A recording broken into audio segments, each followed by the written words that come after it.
Hello, I am not on this week's podcast. I sort of am because I'm telling you this now as I edit it from the foothills of Spain outside of Palma on a birthday break. Now, thank you to Wrexham, firstly, for not ruining my actual birthday with a win over Rotherham. And thank you to Sam Smith because he scored on his birthday and he was in my EFL fantasy team. So, anyone who's still playing that, I know you guys hounded me from bringing it up on the podcast, but I make the rules on this little mini introduction, and I think I'm inside the top 40 or just in and around there. So congratulations if you're winning that league. Remember, there's still a trophy to be won. The main reason for this little message, this interlude, because you have got Rich Fay and Rich Sutcliffe to come on this week's show. In the temporary cop against Rotherham, I met a very young listener and his dad called Harry, and I promised that I would give him a shout out. So even though I'm in Spain, even though I'm not on the show, Harry, I'm giving you your shout out. So thanks for the support. Keep it up. And without further ado, let me hand over to Rich so he can introduce this week's podcast. Hello, welcome to Rob Ryan Red, the Wrexham podcast, brought to you in association with Red 10 People Development. We've got a special guest for you this week. Nath is enjoying a well-earned break at his birthday celebrations last week. So we asked the Athletics Wrexham reporter, Richard Sutcliffe, to join us for this week's show. I guess you could call it Richie Rich. Or double-dicked, whichever one you prefer. Nath, you will enjoy editing the show, don't you worry about that.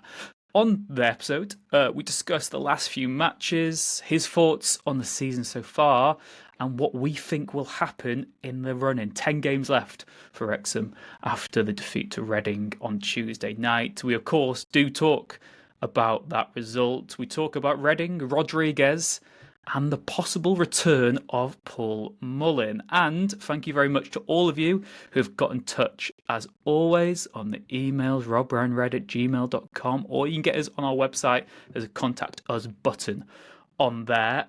Don't have maybe the flow to talk about them at the intro of this week's podcast. We've had a lot of good points. Some of you very critical after the Reading defeat. Some of you saying we're being too critical, considering this is a correction from last week.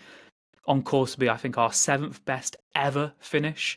I think I said 4th best ever finish last week's show. It's actually, on course to be Wrexham's 7th best ever finish in the 161-year history of the club. So we will look at some of those more timeless emails in the weeks ahead. Thank you, though, to everyone who does get in touch. We genuinely do read them all. We maybe need to get better at actually replying to them if you actually want us to. But we read all your thoughts. They do then sort of inspire our debate, I suppose, on the podcast. So if you do get in contact with us, trust us, we do read through everything and we do really, really appreciate all of that. It's just quite difficult to do the podcast and our day jobs and get it all sorted while watching Wrexham as well. So relax, wherever you are, if you're listening or watching, thank you as always for tuning in to Rob Ryan Red. Richard Sutcliffe from The Athletic coming up. Sit back and relax.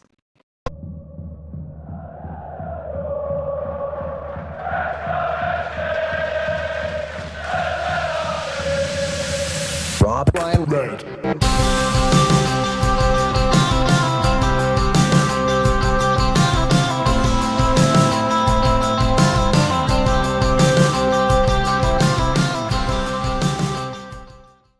So I'm delighted to say, joined this week by good friend Richard Sutcliffe from The Athletic. As always, his link will be in the description as well below. So if you've not checked out any of his work, we do endorse that heavily. We don't endorse Wrexham's away performance against Reading, though. So you were there. I just want to get your initial thoughts on it, really, because it's another one of these matches that we've had in recent weeks where can you really criticise the manager and the performances when we're already exceeding expectations? Or can we be rightfully critical of what felt like a very drab, predictable, uninspiring Wrexham away performance? Yeah, I think you can't get past that performance. It was awful. Whether that's, tactics, how the teams were sent out, players just having bad nights. I don't know, but it wasn't good enough. They do. It's a third division team. Let's not forget. I know it's been a good season, but you do get nights like that, really. At this sort of level, because if players were more consistent, then they'd be at a higher level. That's how it goes. But that was particularly poor last night. Obviously, I know. Phil Parkinson was fuming with the referee. Obviously, Wrexham have history with from the Barnet game during that run-in a couple of years ago.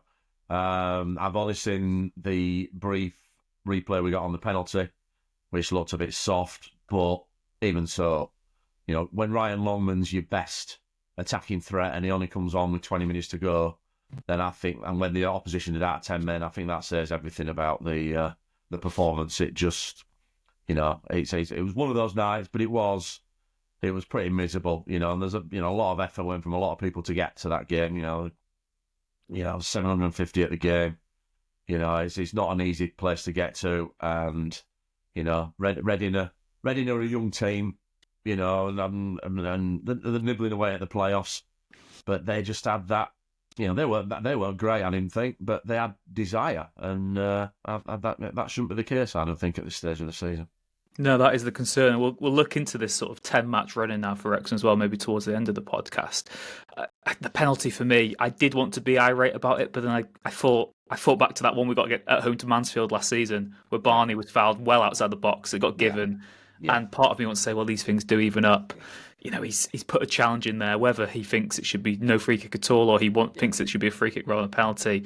It almost is inconsequential because I don't see us really getting a goal, even with that bombardment late on. It just didn't ever feel like. Then you can see the second one straight away and all that was because that, it was just a very simple give and go on the edge of the area, and all of a sudden he's got a clear shot, and that was poor. So it's one of those goals that by the penalty, I don't know, but it kind of looked impressive, the goal. But then you think, from a defensive point of view, that's how the hell has he got that much space, and how's the shot come in? And they almost got that third as well, right at the def, didn't they? The Conqueror made that save straight at him. Yeah, absolutely. It was a bad night. Can't get beyond the fact that was a bad night and missed opportunity or otherwise. That was a bad performance. Yeah, I suppose from a Wrexham point of view as well now, we've been saying on the podcast for a few weeks, it was in our hands. If we won every single game, we'd be up automatic. Now it's not. If we go and beat Wycombe even this weekend, they'd have a game in hand to get back level, potentially go ahead of us on goal difference. It does worry me that looking at that table, even if we put on a good run, goal difference could be what decides whether we go up or not. And that's been the running theme all season, hasn't it? That, hey, look, if we had a goal scorer, we might have been sort of assured of promotion already. I mean, the great mystery continues. I do have some sympathy with the actual players because I think I said on last week's podcast, buying a new striker mid-season is tough enough. Buying a new strike force mid-season is very peculiar because they've got to understand each other's game and then their teammates' game as well. The mystery of Jay Rodriguez. What have you made of him so far? How long do you think we can persist with him in the lineup? Because he seems to be sort of the scapegoat at the moment, particularly at a time where Fletcher's so popular off the bench and people are asking where those two non-league promotion heroes are. I think scapegoat is the right thing there. I don't think the strikers were the problem last night by any stretch. I think the midfield was completely overrun. Out wide, offered very little until, like I said, till Longman came on. I've liked Revan the last 3 weeks. Thought he had a great little run. But last night, he was off it from the very, very start. I didn't think McLean worked in midfield. Like I said, the back three have been superb. Not a problem at all in those 3 clean sheets. Very solid. All of a sudden, they looked all at sea against. Let's not forget. Not a great sign and and a side who lost their main source of goals to Wrexham. So the problem wasn't up front. He needs a goal. He knows that. I spoke to him last week for a piece that will appear I think it might be Friday. And he knows he needs a goal. But what struck me was how calm he was about that. And he says, well, I've had spells like this in my career before where I've not scored, but I know if I keep doing the right things, it'll turn because that's what happens. And he has been getting in the right positions. You think of that. He should have scored at Mansfield. We know that. He knows that. You've only got the defender on the line. Same at Crawley, even on his debut. He'd snaffle that normally. It'll come. He had that shot from distance at Huddersfield. I do still think they're too far apart. As there's times again last night, but I say I don't think the forwards were the problem. Fletcher did nothing when he came on. Fowle didn't really. I don't think Marriott would have done. I don't think Mullin would or Palmer. That wasn't the problem last night, but him and Smith were too far apart last night. Again, whether that's an away thing, I don't know, because they were closer on Saturday against Rotherham. And we saw for the goal, didn't we, as well? Yeah, and I think that I thought that was their best display together, really. Well, maybe the first one at Crawley was very good. I thought they looked okay there. But I thought that was better because they were closer. And I think that was maybe helped by the fact the midfield was a bit more set up to get people forward as well. Rathbone was getting forward a lot more to support them on Saturday, whereas he just looked a bit adrift again last night. He is the scapegoat. You know, if fans always, it doesn't matter what the club, this isn't about Wrexham, it's anybody, you know, if it's not happening, then it's always a go-to player who's the problem. And obviously when you come in, you're on good wages, you've had 11 years in the Premier League, you play for England. If you don't hit the ground running, you've got a problem. You've got a bigger problem then when there's certainly one club legend, and I'd suggest probably two, who can't get a look in. And it's a frustrating. It's not a great mix. It's not a positive mix. The fans have stuck with him inside the grounds. You know, the main criticism I see is stuff that I see online. You know, it's not like he's being jeered, or certainly not what I've heard or anything like that. We're miles away from that. And he got applauded as he came off last night. Rodriguez, I'm talking about now. But it will change. I've seen enough of him. You know, I've family who are Burnley fans.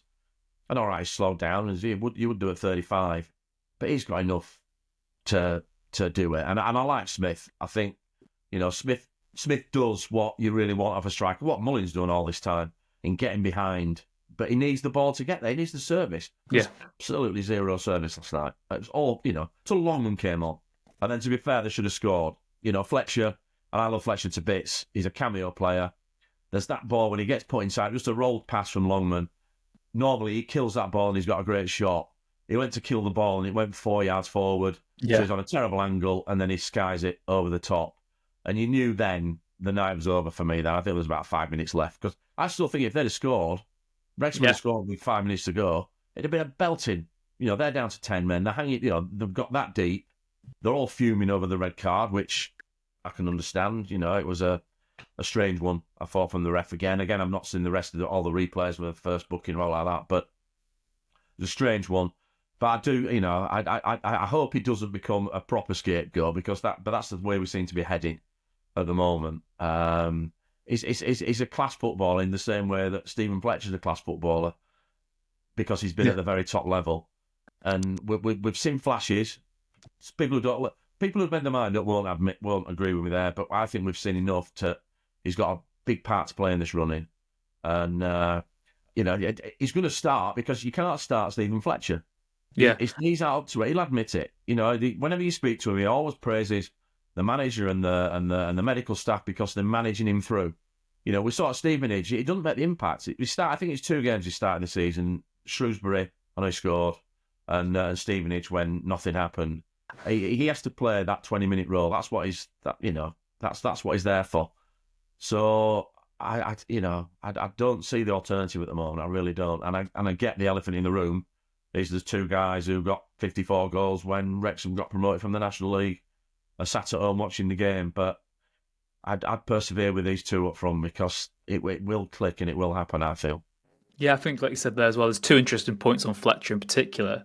And like you said, one of them is the reason he keeps on making the impact is because he's not playing 90 minutes every week, because he'd be absolutely knackered to being thrown into those situations. You have just got to use him sparingly. And of course, as frustrating as it is, the management team, they see him every single day. They know exactly what he's capable of and what he's not capable of. And also on Fletcher, I feel like, I've not got the stats off the top of my head, but maybe he'd scored sort of 1 in his first 12 appearances for the club. I don't remember him hitting the ground running when he came in by any means, and that could be the similar sort of situation with Rodriguez. And again, we've seen so many times that 1 goal can open those floodgates. You see it at every single level. Things can just click, things then happen, and I do think it is just such a difficult, unenviable position, regardless of your pedigree, to have to adapt. Exactly. Sorry. We saw it last season when Marriott really struggled when he came in. You know, you couldn't fault his effort. He's running and he's doing the sort of thing, but nothing happened for him. Start of this season, he was fantastic. Was it 5 goals in 9 before he broke his leg? Absolutely superb. It's not happened for him since he came back, because again he's missed 3 months. But Rodriguez might be the same. You know, he hasn't played a lot of football. He played bits and pieces for Burnley, but he certainly wasn't the main man. So it can take time. You know, it might take a pre-season, which I know we haven't got at the moment because we're into the running with 10 games to go. But, you know, people are writing him off, and I get it. You know, Wrexham haven't paid these sort of wages before, so you expect instant returns. But this is football. You look right across the leagues. It's difficult, and it's difficult in this division. Birmingham are head and shoulders above, but the rest of it, Wycombe, they've been up there all the time. They don't lose loads of games, but I've just looked now. They've won 5 out of 14. Yeah. If that was happening at Wrexham, people would be going absolutely There'd ridiculous. be effigies of Phil Parkinson on the gut. But it's happening, Yeah. Huddersfield Town went 16 games unbeaten earlier in the season. I think they lost 4 on the bounce. Leyton Orient came to the racecourse, absolutely fantastic. I think that was their 13th win in 16 or 17. Lost 5 on the bounce since then. That's what League One is. But what the difference that Wrexham and Wycombe have done is that when they don't play well, they usually get a point. Yeah. Obviously, last night they didn't. They could have done, but they didn't, and they didn't deserve a point as far as I was concerned. But it was a one-off. We're going to the game on Saturday, which is absolutely huge now. And obviously, Wycombe will have been buoyed by last night and also getting their last-minute equaliser at the weekend. But 5 wins in 14, I wouldn't be frightened going down there as Wrexham and thinking, this could be a big day. It's not. No, get after them, which I know was a thing that didn't happen last night, and it's too effective. But in the previous 4 away games, it worked. It's not about playing well now. Your time to play well is when it's sort of September and October and the pitches are all really nice. Now it's grinding. That's how you get over the line in these divisions. When you're certainly in the lower divisions, in the Championship as well at the moment. It's like you look last weekend, Leeds got a Portsmouth. They've let everyone get close again, and then Tuesday night, Sheffield United conceding the last minute and draw at home. Burnley draw at home. All of a sudden, Leeds play Millwall, and they're expecting now it's all changed again. And we're going to have that over the next 10 games. It's just about keeping your nerve and keeping your head. I hope everyone does.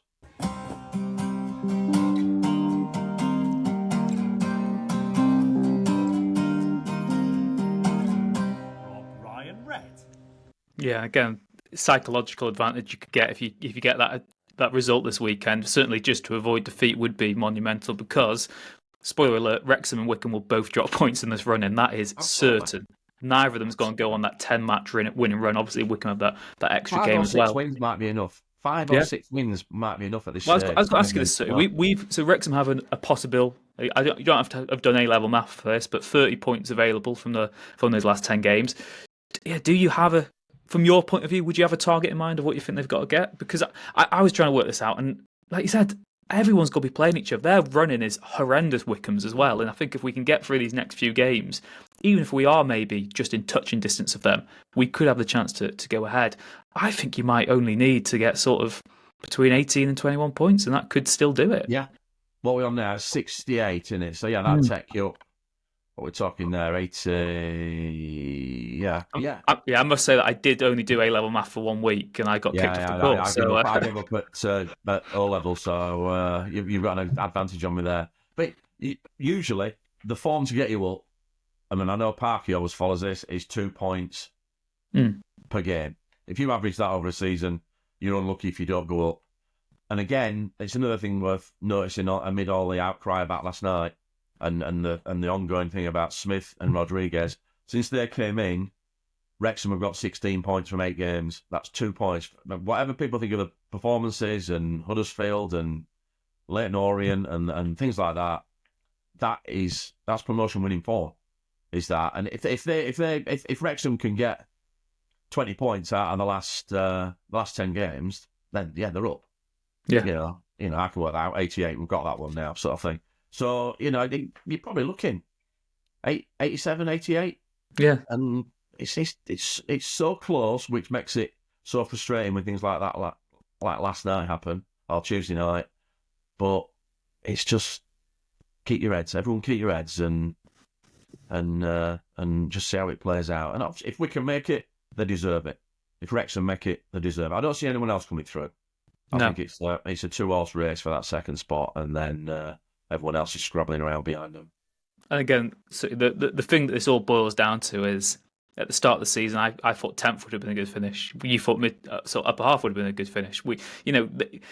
As annoying as it is, you've always got to have that grounding. I know we've had a lot of feedback on the podcast, let's call it that, of people telling us not to sort of embarrass ourselves, not to get too caught up in the moment. I do think there's a fine ground between both. You can still be critical of what you've seen, given the context of the way the season's played out. And certainly now, if Wrexham was to somehow not finish in the playoffs, that would be a failure, given the position we were in January and the money spent, in my opinion.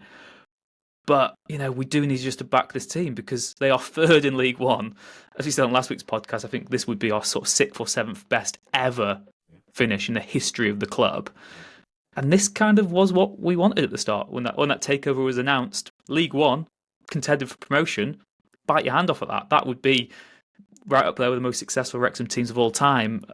I guess the question, and I know it's not really a question to have until the end of the season, is that jump to the Championship. Do you have any concerns with the way we play football, that it wouldn't work in the Championship? Or do you actually think, you know what, it's worked in every other league, why would this not be able to tread water at least in the second tier? The leap to the Championship is absolutely huge. Until about maybe 3-4 years ago, I would say it was as big as the leap from the Championship to the Premier League. I think that's changed a bit now because the Premier League is just got that far ahead of the Championship that once again the three who went up are coming back down, and I'd put money on the three who go up this year will probably come back down next year as well. That's a big leap. But you look at a team, a club like Derby, 30,000 fans, absolutely scrapping for their lives down there now. Sheffield Wednesday, when they came up 2 years ago, I think they got something like 4 or 5 points from the first 15 games, only because they got Danny Rowley, who saved them. And because they're a fantastic manager, he's transformed them. But big clubs really, really struggle. The one I look at, though, from last season is Oxford. Went up, a League One team. So I was surprised they got up last season. Struggled a little bit when they got up there. Portsmouth struggled as well, even as champions when they went up there, but they'd sort of turned it round. But Oxford are the one. Gary Rowett came in, who's a similar manager to Phil, if we're talking style. It's functional, it's getting the job done. I always think, I look at teams like clubs like Millwall who get rid of people like Rowett, and it's always like, be careful what you wish for, because he's perfect for a club like that, and he's come into Oxford and he's got them safe. And that is the thing that you look at. If Wrexham could get up, they need massive surgery. You've only got to look. If you were up against Leeds, you can imagine, with Dan James on one wing and Nonto on another, and you got Pirro through the middle. You got Aronson, who's American international. You Tanaka in midfield. That'd be a different place completely from where Wrexham are at. But they're at the top end of the Championship. You don't stay up by beating, probably Southampton, Ipswich, and Leicester next season if Wrexham can get up. But it is a big, big leap. But what fun that'll be to try to bridge that gap. And it can, styles of play can be done. I kept being told by people last season during the running, oh, well, if they get up, then I think, Phil will have found his level really, and I think they'll struggle to push on. And here we are, 10 games to go, and the third. And they've been there all season. They've been second or third, I'd say since August, September, I'm not checked, but they've been there all the way through. So let's enjoy it. And embrace it. And if come May the 3rd at Lincoln, Wrexham are over the line, which I do think they will. I've thought for weeks. I think they'll do it. Then, nobody remembers Reading away on a Tuesday night. I'll remember the Highways Agency for all the roads that they close anyway. I don't forget them easily. But this is a golden time for Wrexham. So let's enjoy it. And it is a tragedy. In 10 years' time, I might be looking at it saying, "Why was I so moody that we're third in League One? Why was that the case?" That is the irrationality of football, isn't it? We're all irrational. That you ride that wave, and beauty of the game. Beauty of the game. You made a good point there, because I remember having probably the exact same conversations in National League as well. Oh, what will we do if we get to League Two? Will Parky's football work there? It did. What happens in League One? Will it work there? It has worked there. The Championship, if you want to be very optimistic, look at what Kieran McKenna did with Ipswich. Goal promotion. We could be in the Premier League in 2 years' time. That is the actual. It has changed. They've gone along as well. I know people keep going, "Oh, it's hoofball." It's not. They're playing it through. Obviously, they play the percentages a lot of the time, but certainly since James came into the side, there's a lot more going through midfield. And people might say, "Well, it's them too predictable. It's going out wide." And maybe that is the case. I do think sometimes it'd be great. Wrexham, when they're flying, is when you get Rathbone into them little pockets between the defence and the midfield. But he he won't create that for himself. He's not like an Elliot Lee who can do that. He needs somebody to feed him. And that when Wrexham haven't been functioning lately, that's when that doesn't happen. And that was a perfect case last night. Phil did say afterwards Rathbone was carrying injury, so that might have been part of the factor as well. And I guess about Andy Cannon as well. There's a Yeah, lot absolutely. of impetus now on the He's a big loss Rathbone, for isn't me. Even though, Yeah. I know he didn't play that much just before the injury, but that was a real shame that, because I was glad when he came in at Mansfield, and because I think it's a better balance. Yeah. You've got somebody like Cannon, but You probably would have seen him start last night. I think you could have rested some for Wycombe in that regard, but we are kind of bare bones in midfield at the moment, aren't we? There's not too much it sounds we can daft do. when you've got George Evans coming off the bench, Yeah. but it's the sort of player that they're missing. I thought Elliot Lee was a lot better last night. They're a little bit more on the ball than he previously had. So, What did you make of that? I'm not going to call it a failure per se, 'cause it could still work, but the fact Wrexham didn't sign an actual sort of number 10 or another creative midfielder, do you still think that might be what could cost us this season? it's interesting because obviously they went after McAtee big in the summer, Mm. and then obviously he comes with Bolton. What was he 2 weeks ago? And he played up front with two playing off him, which I was surprised at that, because I thought when Wrexham went after him, I think, well, he's surely the competition for Lee, or maybe he saw him as the bridge behind a big striker. I don't know. I've not asked him because obviously they never signed him, so he's not going to speak publicly about it. But I did think that was there still isn't that competition for Elliot Lee, who can, with his head up, can pick that ball, or he can play like he did so many times with Mullin in the National League. He'd play into Mullin's feet, Mullin rolls it back to him, and then he shoots. Wrexham haven't really had that, without him. Like I say, Rathbone's been brilliant. They've got 5 goals. He's like Duracell Bunny the way he goes up and down the pitch, but he's reliant on people finding him, which, it's, so if others are off, then he's left then chasing the ball, and that's not ideal. I'm going to ask you as well, I think we've already touched upon this earlier, because we both think that Rodriguez and Smith will be persisted with to the end of the season. They're the people Parky have signed. But I know fans will be watching, listening at home, and they'll be saying, is there any chance Mullin or Palmer comes back into the fold? Can you see that happening before the end of the season, or do you think that we are just reaching the end of that era? Well, I did my match piece on it from last night, because I think it's as much of a burning issue, because it is, I won't say becoming a distraction, but it's one of these, and I get it, because everyone loves, both of them. Although I've had criticism of Palmer, but other thing. But I thought for the first half of the season, he was one of the players of the year. I thought he was brilliant, and I got the people saying, "Oh, he only got 3 goals," but we got something that opted to do, which was where all his touches were, and there was so many in and around the edge of the area where he was holding the ball but bringing others. Rathbone was great for him, because he could hold the ball, give it to Rathbone, and all of a sudden Rathbone's in one of those pockets. They're not playing the same way now. There isn't the big guy up front to hold it and then everyone feeds off it. So I don't see Palmer getting back in. I feel sad about that, because I think, like I said, the first half of the season, Wrexham would not be third in the league without Ollie Palmer this season. Absolutely nowhere near. He was superb, despite only having 3 goals. I just thought he was a perfect foil, and everyone moved off it. Mullin, I thought that quite telling last night, the fact that Marriott wasn't injured, because I checked afterwards, because I asked Phil, and he said, no, I went for Mo because he scored on his last performance and he's looked lively. And he says, I thought he did all right when he came on. But I thought it was Marriott or Mullin. I thought that was the equation for the bench. And when last night Marriott was left out, I said not injured, I thought, oh, this is where Mullin steps back in. But no, he goes for Mo Farley instead. Let's be fair, we got 2 goals in 3 in the EFL Trophy in February, so he deserved his chance.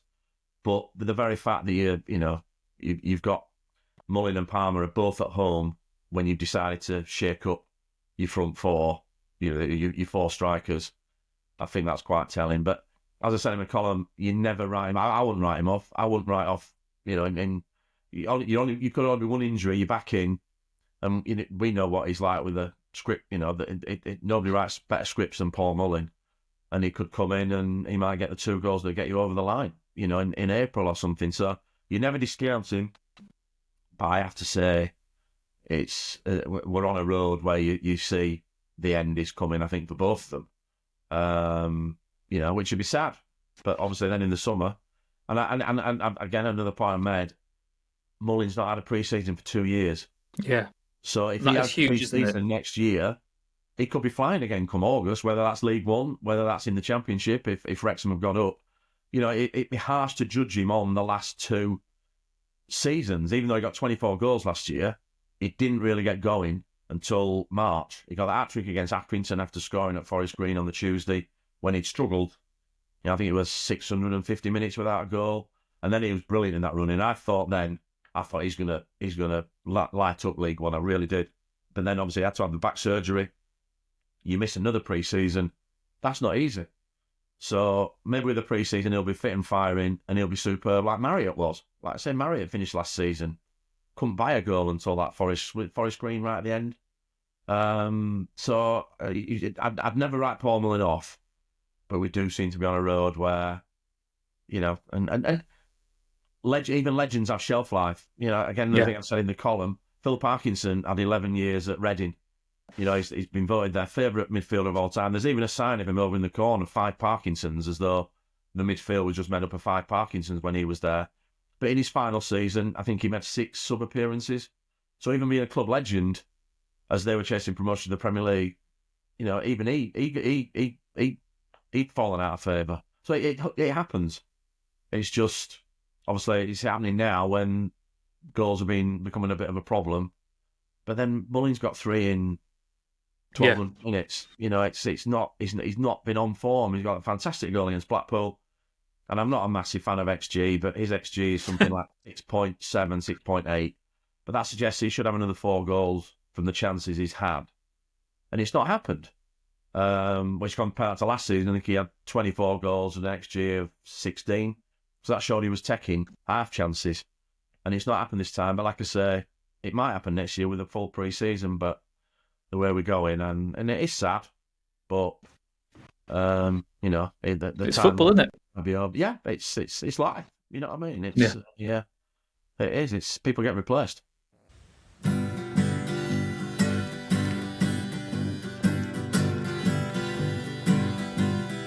Rob, Ryan, Red. Wycombe then this weekend.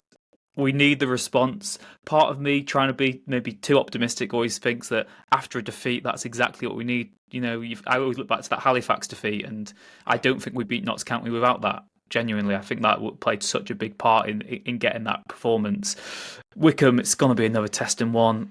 I think we were saying on last week's podcast that Huddersfield away was one of the biggest away wins we've had in the Football League era, certainly maybe even since that Chesterfield win in the first takeover season. We weren't really getting these seismic away performances in the league anyway.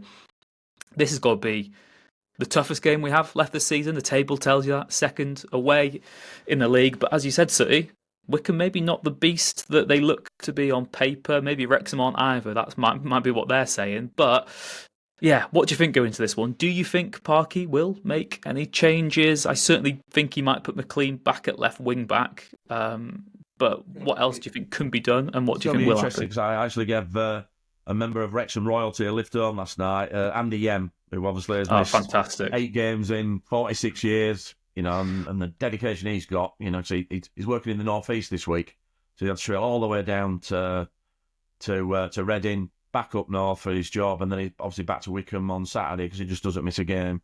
And we were having the same conversation coming away. What do you do? He wanted Rodriguez taken out of the side. I don't. I think I'd like to stick with them two up top. I thought Longman did enough. Now does Longman come in on the left or the right? It's not happening for Barney at the moment, sadly. He landed horribly. I fear. Yeah, the nasty knock towards the end, didn't he? Yeah, he said he was all right, did Phil afterwards, but when he went down, and he's not the sort of player, straight away indicated for Kev Mulholland to come on, and he's not that sort of player usually, Barney. You see some players go down and you think, oh yeah, here we are. So you wonder what that took out of him. I think Dobson will be back. When I think his ankle thing was always with a mind to return against Wycombe. So I want to ask you quickly on that. Sorry. What do you make of the sort of Dobson versus James? Do you think there are games where you can use both of them, or do you think it is either or? I do away from home. Yeah, at home I'm not so keen because it's not quite worked, and I couldn't tell you why. But the games when it's looked good away from home, and obviously Mansfield, it changed a little bit when Cannon came on. What I like is the energy that Dobson seems to have away from home, he just seems to have a little bit more energy about him. So then him and Rathbone either side of James, who's the calm head who'll always, who looks after the ball for you. I think they work more away from home than they do at home when it's more about hitting teams on the break, which is what Rathbone and Dobson are at. Whereas when you're at home, obviously the emphasis is more on you picking a hole in the opposition. And they haven't really got that killer pass, either of them two. Obviously, James has done it once when he put Elliot Lee through at Bristol Rovers, but again, that's because they're coming at you and it creates the space. So I don't mind that midfield away from home. At home, I do think there's that little bit of creativity it needs. So I'd bring Dobson in. I'd then go with, obviously, Rathbone if he's fit. James in the middle. I can see why McLean on one side maybe, and then, like I said, Longman didn't do very well, I didn't think, on last Saturday, but he was the only one. And I liked him on the left in the fact that he could mix it up because he can cross with his left foot. Yeah. He also cuts back in. And even their fullback didn't know what was happening with that. Tuesday night, he was toying with the defender at times, despite being 2-0 down. Yeah, and I thought that, but that's important because Barney's reluctant sometimes on his left foot. I know he's scored, he's come in and he's done that. But if the opposition wing back shows him on the outside, which they've, he'll whip it in and he's superb. So the opposition wing back or fullback is always trying to send him inside, and he's not quite as confident, and that's when he starts passing it inside to the midfield. So the ball's not coming in the middle. So if you pushed me, I'd say, let's go Longman on the left, Barney on the right. I wouldn't change the back three because I thought until last night they'd been superb. Obviously, Arthur starts in goal because I think he's back on form. And I'd go with the front two up top. So what we're doing there, we're just bringing Longman in on the left and Dobson into midfield. I didn't think McLean worked in midfield personally yesterday. No. Revan, like I say, he'd had 3 good games before then, but it didn't work for him. And like I said, it's a big game, but Wycombe will be nervous. They know if they win this, the 3 points clear with a game in hand. Yeah. Going to Rotherham on the Tuesday. But if Wrexham win, if they must mess up on home soil, then all of a sudden the initiative has gone your way, and it's a huge game. I can't believe Sky have ignored it. I'm absolutely stunned. It's to me, it's the game of the season. In any division at the moment, yeah. Huge, absolutely huge. Because Birmingham are away and gone. Bottom 4 sorted for me, really. I can't see anybody getting out of that. So this is the one. It's second v third, and I only see 2 teams in it. So I watched that Stockport Charlton. I know Charlton won last night, but I watched Stockport Charlton on Saturday, and I thought, there were nothing to fear there. I do think do we dare mention the other P word that's not promotion or playoffs? I hate playoffs. Yeah. But I think from a Wrexham perspective as well, you look at every team in that mix, and they're all the type of teams you wouldn't want to watch Wrexham away at. Yeah. Particularly, I know we should have beaten Charlton, but I think Bolton losing to Bristol Rovers was one bonus on Tuesday because I think Bolton are a good team, really good manager in Schumacher, and I thought they looked good at the race course. I thought they were, yeah, and I thought Wrexham had one of their best performances in quite a while that day. I know people were a bit despondent because they didn't win, but I thought everything sort of clicked that day, and it was a really good game. I wouldn't want to face them over 2 legs. I think that would be tough. And it's worth saying at the point of recording, it's Charlton 4th, Stockport 5th, Bolton 6th. Of course, you've got the likes of Huddersfield, Reading, Orient just outside there. Yeah. Maybe Barnsley, Blackpool Steamers are a bit too far off to do anything that significant. I think Huddersfield had changed the manager, John Worthington.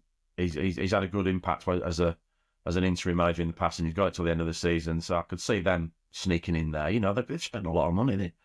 People got about, obviously Wrexham have spent big money, but Huddersfield spent 3.75 million on 2 strikers in January. Look at had a goal at home since. Yeah, and again, that's the point I think you make there. Again, to come full circle on Rodriguez, is you look at Taylor and you look at Dion Charles. Both players, Wrexham fans probably would have been quite happy to sign themselves, and they've not got that little confidence boost, that slice of luck maybe that can get you off the ground. It's not a science, obviously you can have all the faith and you can do all the scouting and everything, but you don't know until you've got these players through the door. And then, don't get me wrong, Taylor might get 5 goals in the running and it takes Huddersfield up, but at the moment, £3 million looks a lot of money. You got the injury straight away, and Dion Charles, that miss he did against Wrexham last week, he was 750 grand, and then you'd be able to have good wages with them. So And Wycombe are decent spenders. They're not. I know they club. they get this reputation of being the plucky underdogs, don't they? They've But got big money behind richest them. club in the Football League, So hypothetically. against a lot. There's a lot in this division, and yet Wrexham are still third against Huddersfield in the Premier League 6 years ago. Bolton are a big club. Then yet Wrexham are third, and I get it. I'm like I said, me and the Emmy's chins are on the floor when you're driving home. It's miserable, and you're looking for, and then you see the M6 shut, makes it even better. But there's a lot to be happy about than there is to actually be miserable about. Being miserable means Shrewsbury right now. Yeah, exactly. And that's before you get to the football as well. Yeah, exactly. I mean, like you said, maybe we are the underdogs. But we said, I think myself and Nathan, maybe 2-3 weeks ago on the pod, if you get past that Stockport game, still in touching distance, then you can. They're the games you expect Wrexham to turn it on for. There'll be some tricky ones of Exeter, Cambridge away, but if you've got promotion potential on the line, we could just grind out those results as we have done. And certainly, as you said at the start, don't lose sight either of the final day of the season where we can play Stockport. Yeah. Because I think they, I don't see Charlton finishing fourth. I know they're fourth now, but Stockport probably will be fourth, opening nudging on sort of thing. But so they're playing each other on the final day. That's they both can't win. Yeah, and again, if you look at their last four, Wycombe's last 6 games of the season, Reading away, we know that's tough. Stevenage at home, Stevenage is still going to be one of the teams with playoff ambition. Bolton away, very tough. Charlton at home, very tough. Orient away, they might be on one of those winning runs again. And then Stockport. So while it might feel doom and gloom now, even if Wrexham were to be, they're there to be this cushion in the next week or so, we've then got the chance for it to come back again. And I suppose this time of the season as well, City, I'd always rather be chasing than being the one who can be chased. And it changes so quickly as well. I think there was a week, or was it 10 days, where I think the gap was 6 points. Then he went to 3, then he went to 2, and you thought, they're on the tail. And then I think it lost against Leyton Orient at home, and it was 5 again suddenly. And you think, it's gone now. And then all of a sudden, then on Saturday, they're level. Yeah. And obviously now we can have this game in hand, but they're going to Rotherham. And Steve Evans' sides, they've had a bad season, but... Well, they're the better team against Wrexham, weren't they? So, absolutely. They're the best team. Don't know how they have won 36 games so far, if you listen to his post-match. But, but it's not a given, that we can beat them on Tuesday. There's a lot to go, even if they lose on Saturday, there's still a long way to go. Hopefully they don't. They come away from there, Wrexham, and the 3 points clear. And then it's over, it's over to... it's just a dash for the line then, isn't it? Yeah. Once after Saturday, it's a dash for the line because it's, we're so close. Yeah, and again, consequentialism. I don't care how ugly the football is. If Wrexham get over the line, it was all worth it. We will see what happens. City will probably have you on. Maybe in the run-in again, maybe to celebrate another promotion back to back to back. The Wrexham underdog story continues. Thank you very much to everyone who's listened to today's podcast. Thank you to Sutty again for getting up so early. I think it is worth noting this was recorded 9 a.m. the morning after Reading away. So doesn't he look fresh? That moisturising absolutely is working wonders. Thank you very much to all of you for watching on YouTube as well. Subscribe over there if you haven't already. Thank you to Red 10 People Development for the continued support of the podcast, and to Wrexham-based band Hypnotic for the music the stings we use in the show. Bring on Wycombe. Come on, Wrexham. 10 games to go. The Wrexham AFC podcast with Nathan Salt and Rich Faye.